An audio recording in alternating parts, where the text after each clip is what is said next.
Hello, నేను మీ ప్రసాద్. ఈరోజు చర్చించుకోబోయే విషయం పిల్లల కోసమే. అదేంటి అంటే, పిల్లలు పుట్టంగానే ఎవరు కూడా మంచి లేదా చెడు లక్షణాలతో పుట్టరండి.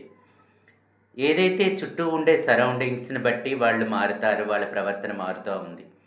వాళ్ళు పుట్టేటప్పుడు గానీ, లేదా గర్భస్థ శిశువుగా ఉండేటప్పుడు గానీ, వాళ్ళు క్లే లేదా చెప్పాలి అనంటే ఫార్మాట్ చేసిన ఒక హార్డ్ డిస్క్ లేదా ఏ యాప్సు లేకుండా ఉండే రీసెట్ చేసిన ఒక సెల్ ఫోన్. మనం రకరకాలైన యాప్స్‌తో నింపితే కదండీ ఆ సెల్ ఫోన్ స్టక్ అవుతుంది. అదే విధంగా అన్ని రకాలైన ఫైల్స్‌తో మనం నింపేటప్పుడే ఆ హార్డ్ డిస్క్ నిండుతుంది. మంచి లేదా చెడ్డ ఫైల్స్ అవ్వచ్చు. వైరస్ ఫైల్స్ కూడా అవ్వచ్చు. అలాంటప్పుడు ఆ హార్డ్ డిస్క్ పాడవుతుంది. అలాగనే మన పిల్లలు కూడానండి. ఏదైతే గర్భస్థ శిశువుగా ఉండేటప్పుడు కూడా వాళ్ళ న్యూరాన్స్ చాలా యాక్టివ్‌గా పనిచేస్తాయంటండి. అలా చెప్పుకోవాలి అనంటే దానికి ఒక ఎగ్జాంపుల్ కూడా ఉంది. ఏదైతే తూర్పు ఆసియాలోని ఒక ప్రాంతం ఉంది. ఆ ప్రాంతం వాళ్ళ సాంప్రదాయం ప్రకారం ఏంటి అంటే, మనం జనరల్‌గా బర్త్ డేట్‌ని మనం పుట్టిననాటి నుంచి ఆ డేటు లేదా మంత్, ఇయర్‌ని బట్టి మన బర్త్ డేట్ పుట్టినరోజుని సెలబ్రేట్ చేసుకుంటాం. కానీ వాళ్ళు మాత్రం వాళ్ళు ఏదైతే గర్భం దాలుస్తారో ఆ రోజుని వాళ్ళ పిల్లల యొక్క బర్త్ డేట్‌గా పరిగణిస్తారు. అయితే వాళ్ళేంటంటే వాళ్ళకుండే సాంప్రదాయాన్ని బట్టి వాళ్ళు పిల్లడు పుట్టడానికి ఒక 2, 3 మంత్స్ బిఫోర్ ఒక నిర్జన ప్రదేశానికి ఆ తల్లి వెళ్ళి, అక్కడ ఆ పిల్లడితో సంభాషిస్తుందండి. సంభాషించేటప్పుడు ఆ పిల్లడు కూడా కమ్యూనికేట్ చేస్తాడంట. యాక్చువల్‌గా అది బాడీ లాంగ్వేజ్ టెర్మినాలజీలో చెప్పుకోవాలంటే వుమెన్ ఇంట్యూజన్ అంటారు. అంటే ఆ పిల్లవాడితో గర్భంలో ఉండే పిల్లవాడితో ఆ తల్లి కమ్యూనికేట్ చేసేదాన్ని వుమెన్ ఇంట్యూజన్ అంటారు. అయితే అట్లాంటిది ఆ తల్లి కమ్యూనికేట్ చేసేటప్పుడు ఆ తల్లికి ఒక పాట వినిపిస్తుందంటండి.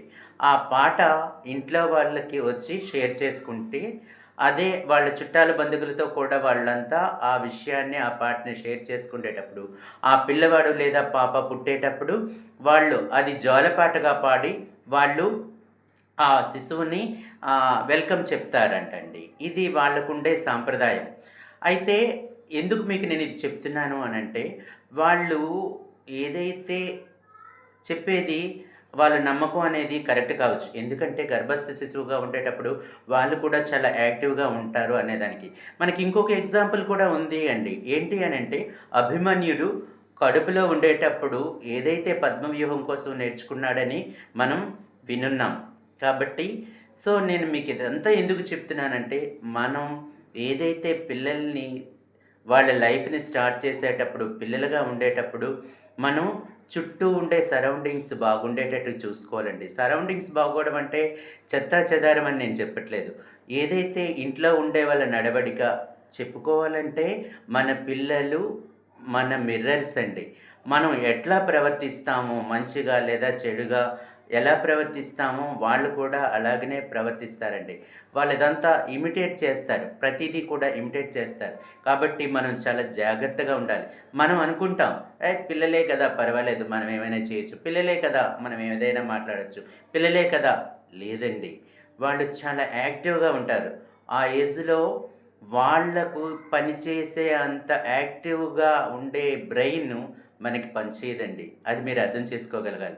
కాబట్టి మనం మంచి పిల్లలుగా తీర్చిదిద్దాలి అనంటే, మనం మంచి సరౌండింగ్స్‌ని ఏర్పాటు చేయాలి.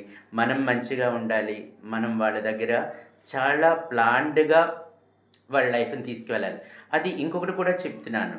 అలా తీసుకువెళ్ళాలి కాదా అని అతి ఎప్పుడు కూడాను విషయమేనండి. మనం అనుకుంటాం. రీసెంట్‌గా నేను కూడా విన్నాను. అదేంటి అనంటే ఎవరో కాదు, 'యండమూరి వీరేంద్రనాథ్' గారు రీసెంట్‌గా చెప్పారు. అదేంటి అనంటే, గారాబం వేరు, ప్రేమ వేరు.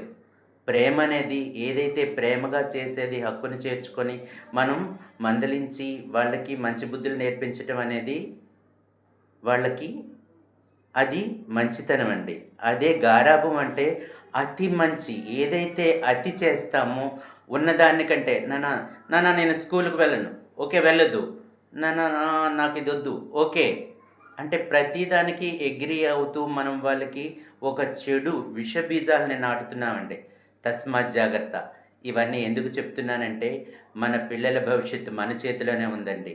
మనమే తీర్చిదిద్దుకోగలం. తరువాత స్కూల్స్. ఓకేనా? Thank you very much. అయితే మీకు చిన్న రిక్వెస్ట్. ఇయన్నీ మీకు ఉపయోగకరంగా అనిపిస్తే దయచేసి దీన్ని లైక్ చేసి షేర్ చేయండి. మీకు ఇన్ఫర్మేటివ్‌గా అనిపిస్తే నలుగురికి ఉపయోగపడుతుందేమో